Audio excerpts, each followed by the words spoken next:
Greetings, my name is Dan Sabo, and this is a companion video to two earlier videos I uploaded to YouTube.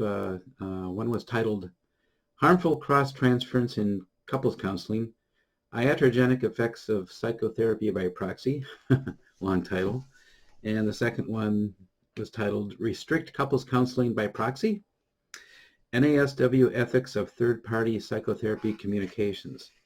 Now, I mentioned earlier that this was to be part of a trio of 3 videos.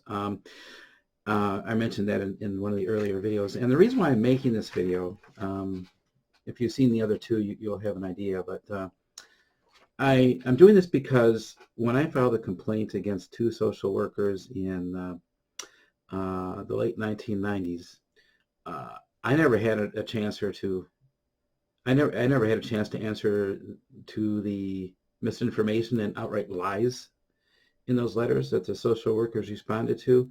But more importantly, I'm doing this because at that time, back in May of 1997, I actually contacted the National Association of Social Workers in Washington, D.C., and I spoke to a Beth DeMay in May of 1997, and she, I was told, was the head of the ethics group or ethics department at NASW, and I basically explained to her specifically what these 2 social workers were doing over a 4-year period, which I pretty much described in the 2 earlier videos.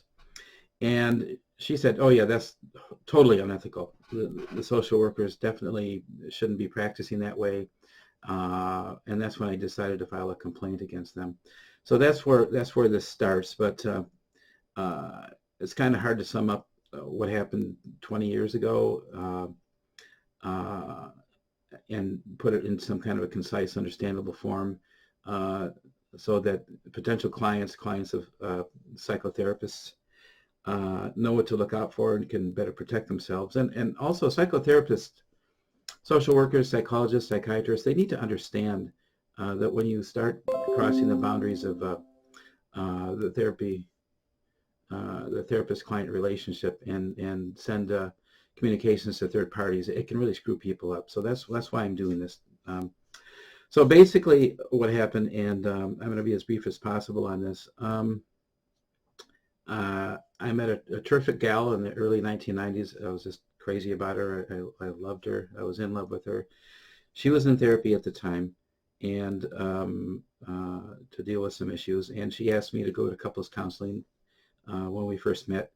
And I had mentioned that I had been there, done that on a number of occasions, and I was open-minded about it. In fact, I had to even go back and remember. I actually made some notes. I actually saw at that time 5 different attempts at psychotherapy between 1979 and the early 1990s. And I actually tried 4 different medications during that time period before I even met this gal. So I told her, you know, I'm open-minded about it, but I'm just not ready to go. And she said, okay.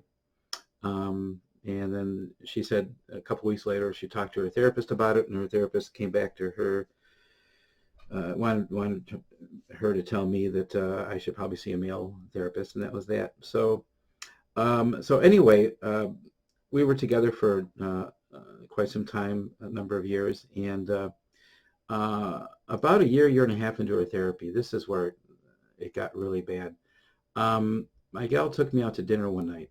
And she basically, and I still call it to this day, she read the riot act to me, how she was learning in her therapy that if I didn't rush off right away to see either her therapist or her husband's therapist or a therapist, that I was going to have a major nervous breakdown or emotional meltdown if I didn't take care of myself right away. And I thought that was rather pretentious for the therapist to be encouraging her client to do that, because she doesn't know anything about my situation.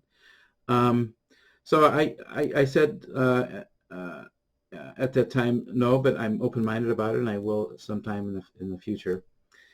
So shortly after that, she left me. We broke up for 4 or 5 months, and then we got back together, and she was very happy that I called her one day and went over to visit with her, and we were together for a week or two, and then here's what hit me like a ton of bricks.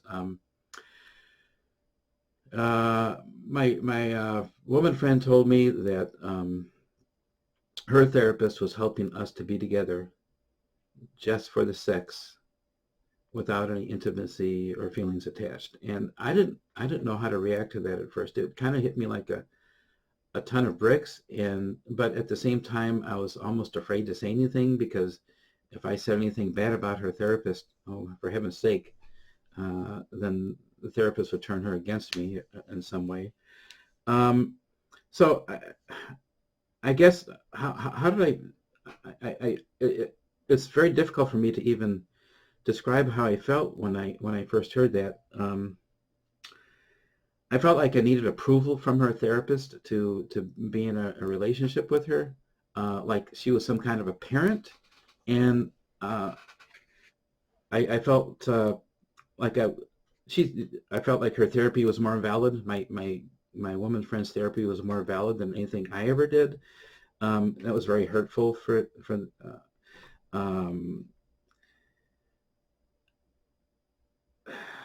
it just went on and on. And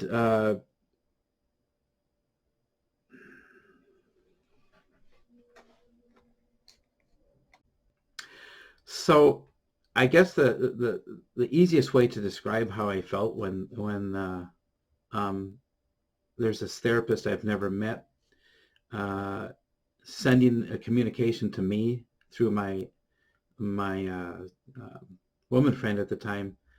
A good analogy. It felt like my soul was being sucked out of me, like the Dementors do in Harry Potter. That's kind of how it felt. How can a therapist do something like that? I just didn't understand it at the time.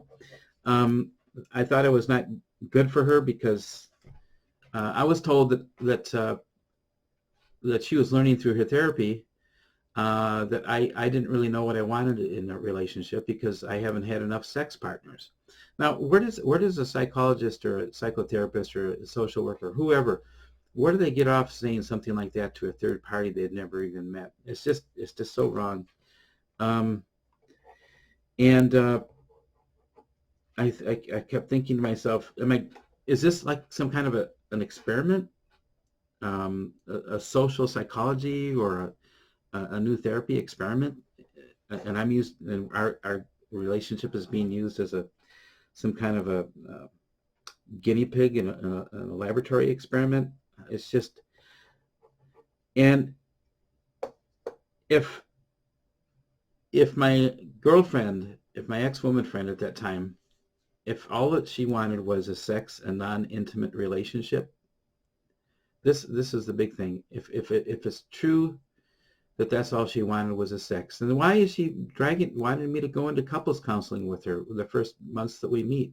So that made no sense either. And it was becoming clear to me at that time that the therapist was poisoning our relationship. And it still hurts me to this day that therapists are allowed to do this. And that whole last year, it prevented me from really establishing a good long-term caring, loving relationship when you have a therapist messing around with people's feelings and lives like this. So I tried telling my woman friend on a number of occasions how I was feeling, but every time I brought up the subject of her therapist, she would get upset or touchy about it. I don't know if she just didn't listen or couldn't listen or what, but and you know, it's just frustrating when a psychotherapist causes a client to be more loyal or care more about the therapist than the person that you're supposedly in love with. That's hurtful too, and that's so wrong. In that last year, I felt like a hollowed out type of almost like a zombie. I didn't know how to express my feelings because they were quashed at the very beginning of that last year. And through all of this, I heard all of these wonderful things about how wonderful her therapist was and how her therapist was encouraging her to live a healthy life. I never heard one thing that her therapist said about me, that I was a kind and gentle and honest man. Never encouraged me about my career choices, or anything. All I hear is this garbage for the last year, and it was just extremely distressful. It was hurtful, and it caused a serious problem for me, and I've never fully recovered from it. So that's one of the other reasons why I'm making this video. I want people to see how badly they can get screwed up if you have a therapist that doesn't know what they're doing, or maybe they do know what they're doing and they just don't care about the ethics. They don't care about anything. So I remember very early in our relationship, my girlfriend gave me this book. I still remember it was a tiny book like this. I think it was titled Men and Feelings, and she claimed she was learning through her process that men aren't in touch with their feelings, or they need help exploring their feelings, and women are better attuned to their feelings than men are to theirs. And well, I got news for you. Yes, men do have feelings, and they can be hurt pretty badly. And I think that one of the most hurtful things that arose from her therapy, I opened up to my girlfriend from the very beginning, told her about my childhood and some of my struggles, and then through this therapy process, where a therapist tries to conduct couples counseling by proxy, it's really horrible being branded and not being real, or not being in touch with your feelings, or not or being in denial about your childhood or whatever. And again, that's extremely hurtful, especially people who have had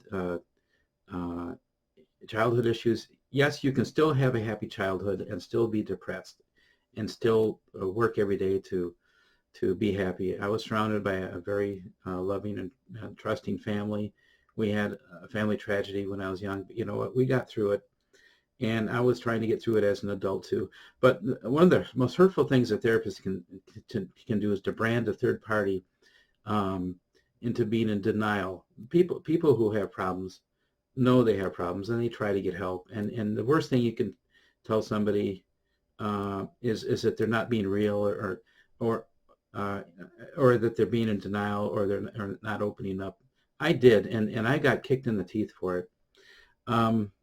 And I think the number one thing that came to my mind when that therapist told her client to tell me that she was helping us to be together just for the casual sex without intimacy, because it wasn't healthy for her situation. The first thing I think of, well, if there's a situation where it's not healthy for us to have sex, then I should know about it, because her therapist sent me a letter indicating that.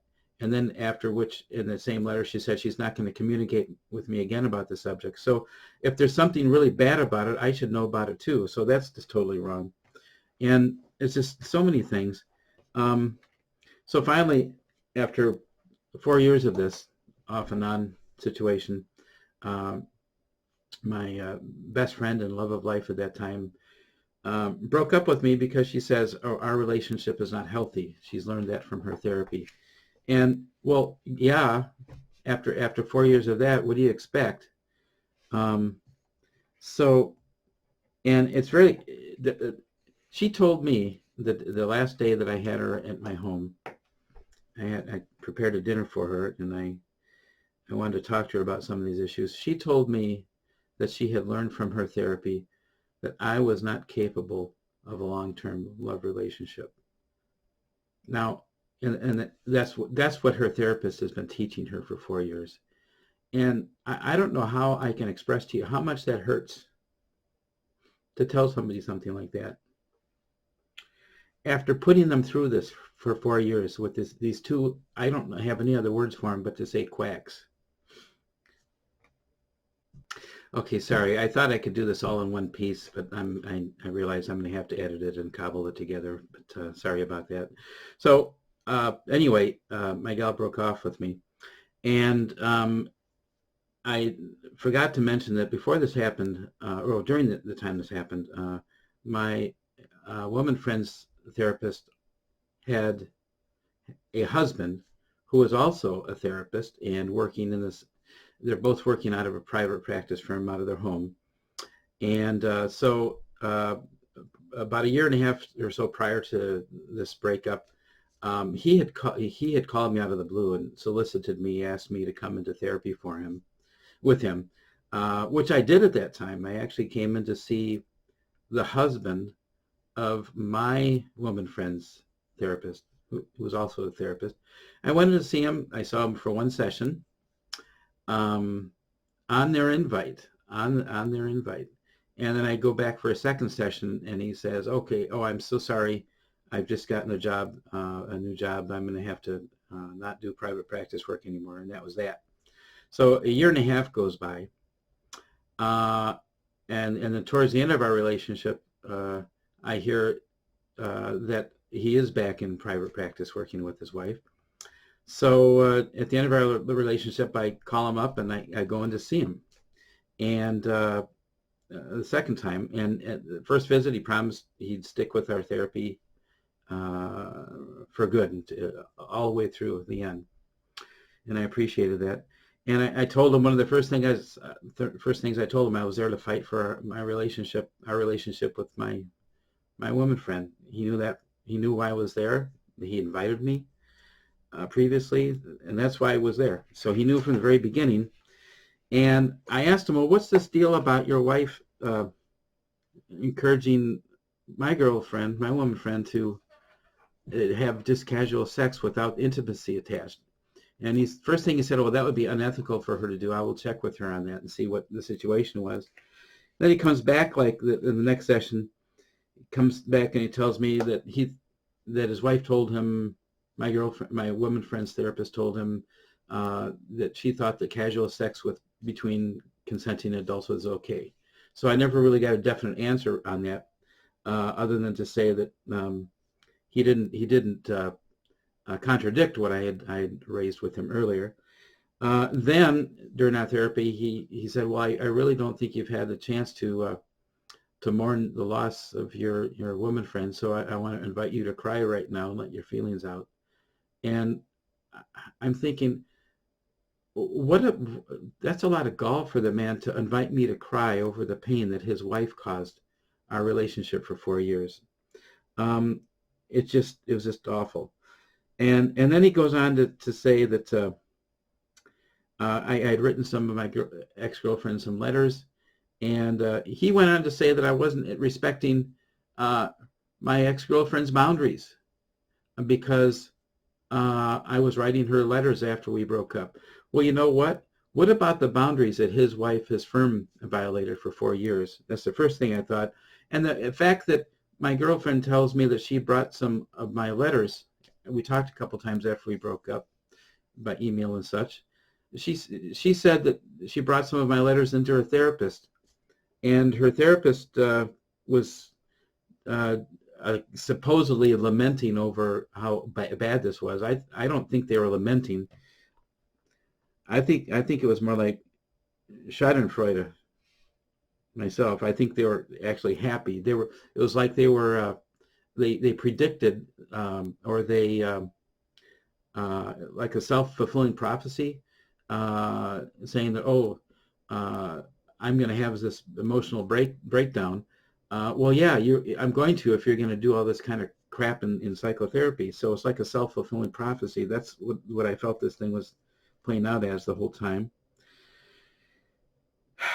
So, and then we had several sessions, and then there was this big thing about phone calls and missed phone calls, and then I left him a voicemail. Why haven't you called me back? I want to come in for therapy. And then he sends me this nasty letter. I don't even know if I want to go, but he just goes on. I still have it to this day as a letter to the therapist. He says, "In July, I left you 6 to 8 messages on your phone machine with no calls returned by you, In your letter, I don't see you taking responsibility for your situation, your actions.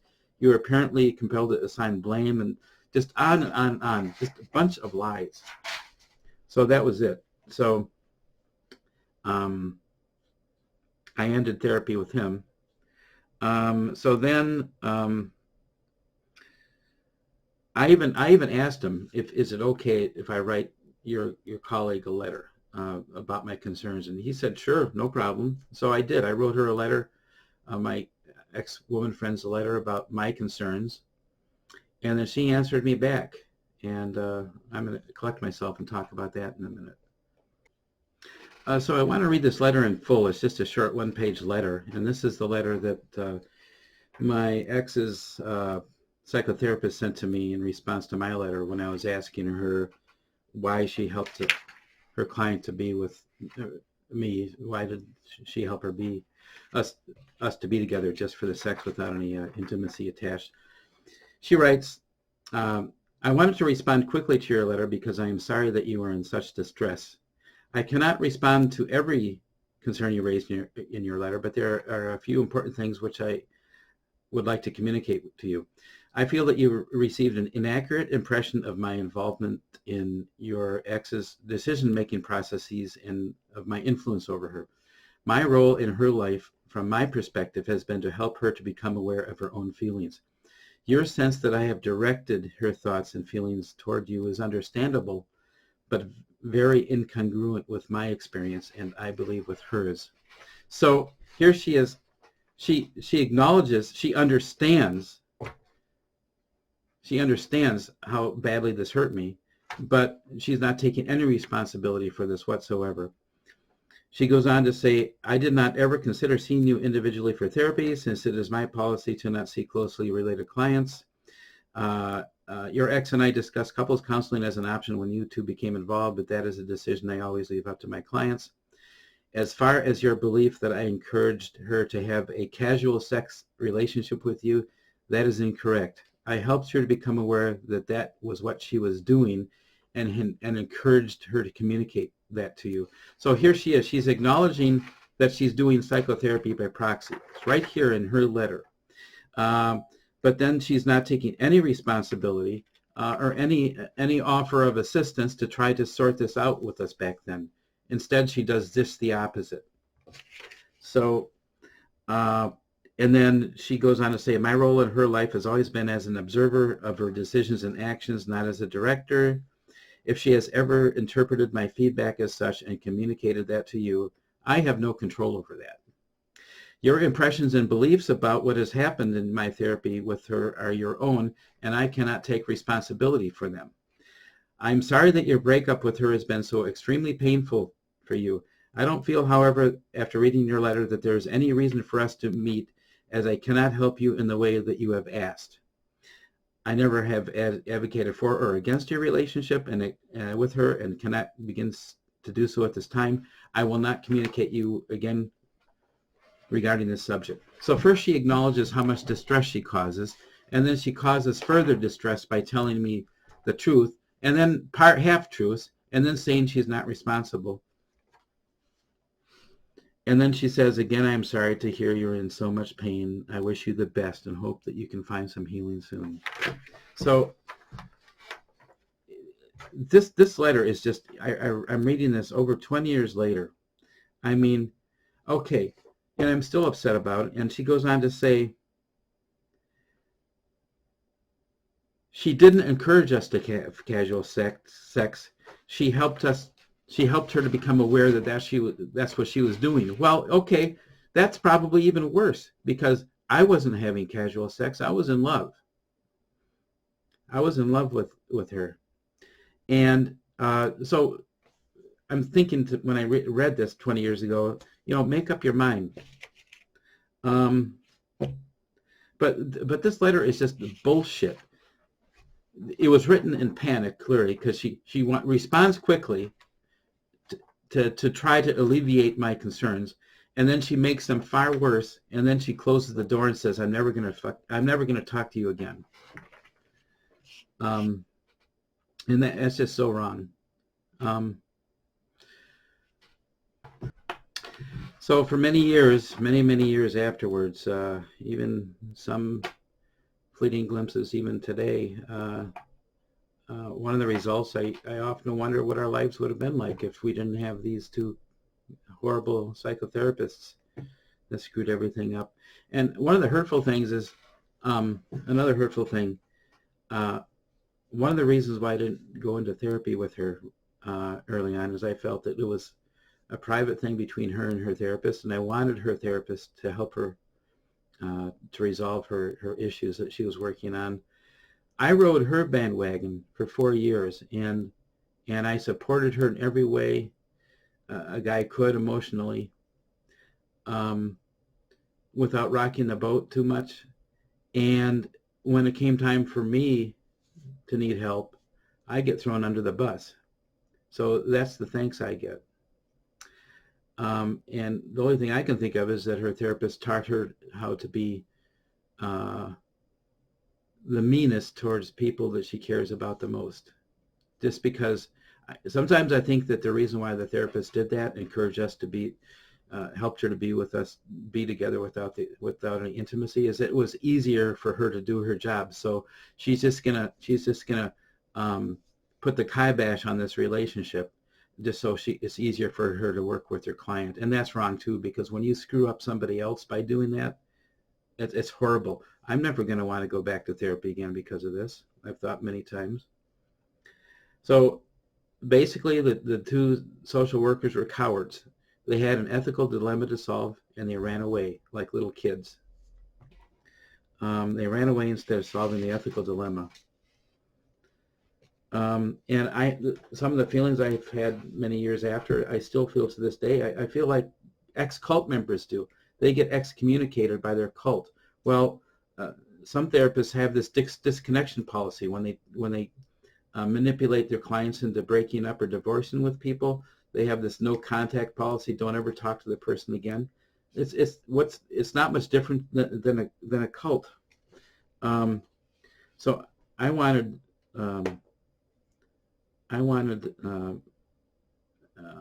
our relationship ending to be worth something. So that's why I'm sharing it with people, so that they can prevent this from happening to them. You've really got to be careful out there. And I wouldn't have filed a complaint. I would not have filed a complaint if I was not in love. So anyway, all these thoughts were going through my head at this time, and so I filed a complaint at the recommendation of the National Association of Social Workers. And I could go on for hours about that, but just to keep it as concise as I can, they answered the complaint with a lot of lies. And the letter that I received from her before I filed the complaint is very different from how she responded to the state. Here's one of her responses. She wrote this on February 15th, 1998. About me, she wrote, "He was never a client of mine, nor have I seen him in any professional capacity. Anything he believes I thought or felt regarding him are fabrications of his imagination." And then she goes on to say 2 weeks later, "As I stated in my response letter to him dated August 10th, 1996, I was unable and unwilling to attempt to influence his partner, my client, in any regard, including regarding any relationship with him." Well, she manipulates our relationship for 4 years, and then she does the opposite and tells the state that she's doing the opposite. It's horrible. And then she also goes on to say, "I also felt it would be unethical to encourage Mr. Sabo to communicate with me regarding his partner in any respect." Well, what about the ethics, the 4 years previous ethics? And then this is the worst thing. This is the worst thing. To frost it, when I met the first session with my with her husband, my therapist, I told him I was there to fight for our relationship. I was there to stick up for a relationship, to try to mend it any way I could. I was there to do anything I needed to do. I told him I was there to fight to save it. And then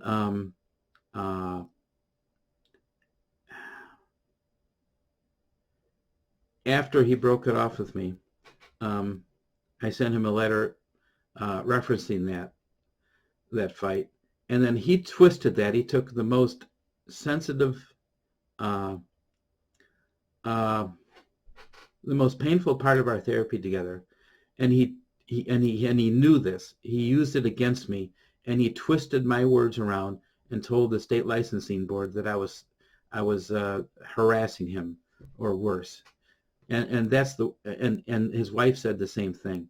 So after they put us through all this, and I complained, then they make me out to be some kind of a criminal to the state licensing board. And it was disgusting. It sent me into a horrible tailspin. I can't think of anything worse than a therapist can do to violate trust, is to destroy anybody's desire to have any therapy again, than to be nasty like that. So I filed the complaint with the Department of Consumer and Industry Services in the state of Michigan. It's called Consumer and Industry Services, but they recently changed their name to LARA, L-A-R-A. So I filed that complaint. I had to wait 14 months to get an answer out of them. And finally I called them back, and they said, oh, we're dropping the complaint after waiting 14 months, and they didn't even give me a chance to respond to any of this bullshit that these therapists just made up about me. So that was over, and then very shortly after that, I found a new therapist, a new social worker in Ann Arbor, and I stayed with him for about a year, and he knew everything about this. We discussed it in detail. Unfortunately, he put me into group therapy, which was a mistake. I should never have done that. But I was trying to get him to do some kind of mediation between myself and the two therapists and possibly my ex to sort this out. So he waited many, many months, and finally he sent a letter off to my ex-therapist, who was the husband of my ex-therapist, my ex-lover's therapist. And we got a very nasty response back. He called back up, left a message on my new therapist's answering machine, extremely nasty. And that was it. So that's how it ended. And I did therapy with him for about a year, and just all, to me, it was just a total waste of time. So the one interesting thing I want to bring up is that both the husband of my woman friend's therapist and my new therapist, they were trying to poison me against my ex. They were trying to do the same thing to me that my ex woman friend's therapist did to her, and try to convince me that I was not in love with my ex, or she was just using you, or on and on and on. It's just, I don't know what else to say other than that. And therapists always tell their clients, if you're upset about something that happens in therapy, please let us know right away so we can resolve it or deal with it. How can a third party do that? If a psychotherapist is practicing unethical psychotherapy by proxy, how can a third party tell a therapist that they're upset when the therapist won't even talk to them? So anyway, that's the whole reason why I'm doing this. I want folks to know that there is a lot to watch out for. Psychotherapy can go wrong very quickly, and especially if you're on the receiving end of third-party communications from a psychotherapist, which is highly unethical. I guess the takeaway is, what would I have done differently? What I would probably have done that very day that my ex told me that her therapist was helping us to be together just for the sex without any intimacy or feelings attached, I would have probably been on the phone the day after or the same day with that therapist. I would have called her up and asking, what in the hell are you doing? What is going on? In hindsight, that's what I should have done.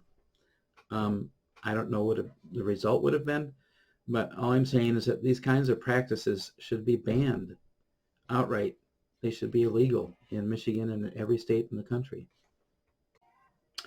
So as I wind towards a closing, despite all of the distress and turmoil this caused our relationship, that last year together especially, I really had hoped we could forge a long-term lifetime relationship. Often in that last year, I felt like I was a better man for knowing my woman friend. She was smart, fun, caring. I used to call her my angel. When she came into my life, I felt that she was a long-awaited gift because I had made it through my 20s and early 30s and had been doing quite well at that time after much healthy work on myself. And she told me many times she wanted a healthy relationship, a long-term normal relationship. When psychotherapy causes clients to care more about the psychotherapist than loved ones in their lives, that's when the therapeutic relationship becomes an unhealthy one. And I was told when she left me that we had an unhealthy relationship. Well, go figure. About a year or two after this all occurred during the complaint process, I had been attending university, and I was also seeing a school counselor on a temporary basis to help myself through the anxiety issues while taking exams. I was going through all this hell at that time, and she happened to show up at school, and she apparently got a job at the same counseling office that I had been seeking help for with my testing situation. And she came to a table I was sitting at with my best friend at the time, and I asked her, well, do you know why I filed the complaint? And she looked at me and stared daggers at me, and she went like this: more than enough has been said.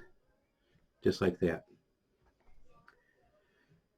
So it took a really nice, warm, caring gal, psychotherapy, and turned her into a person cold as ice.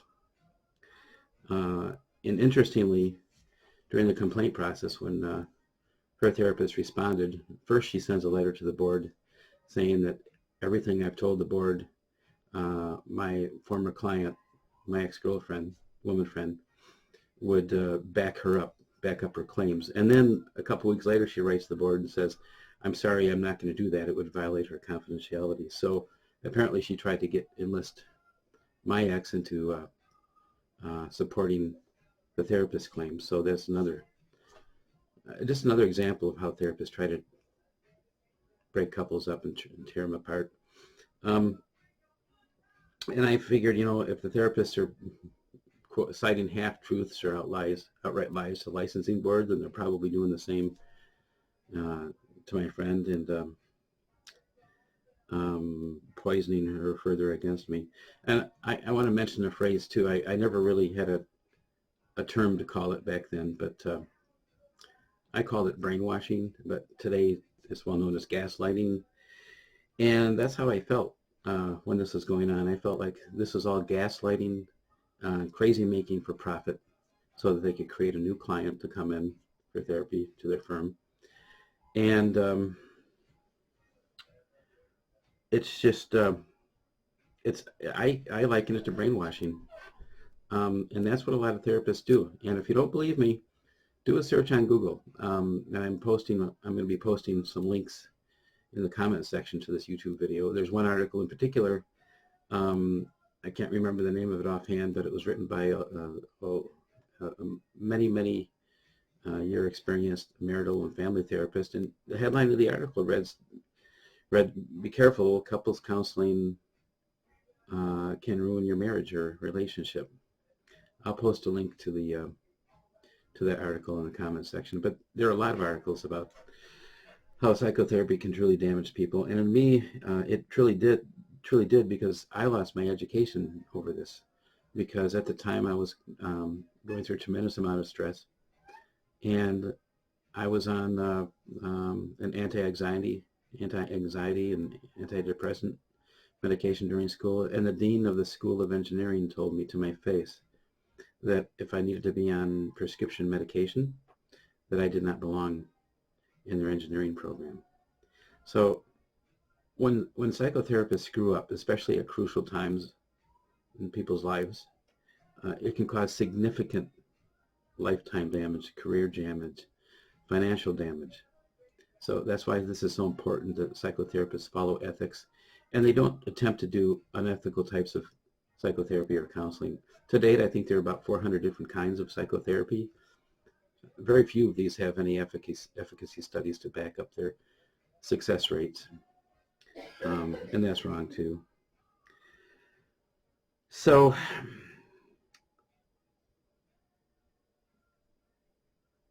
as I close, I want people to understand this is not a ploy to try to get back together with my what I felt was my soulmate. I'm happily married now. Have been for a number of years. I actually waited a long time thinking that there would be some chance for us to get back together, and that was crazy of me to do, and that's on me.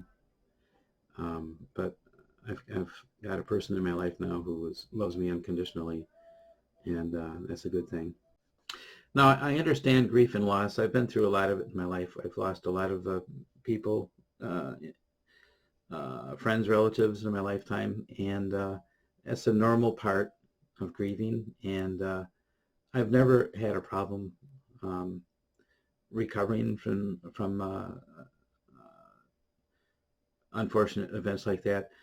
It's much harder, though. I've always believed it's much harder to lose somebody you are deeply in love with when it's preventable and caused by an idiot professional that does not know what they're doing. That's even harder, because it's never-ending guilt and shame, and what could I have done differently to have prevented this?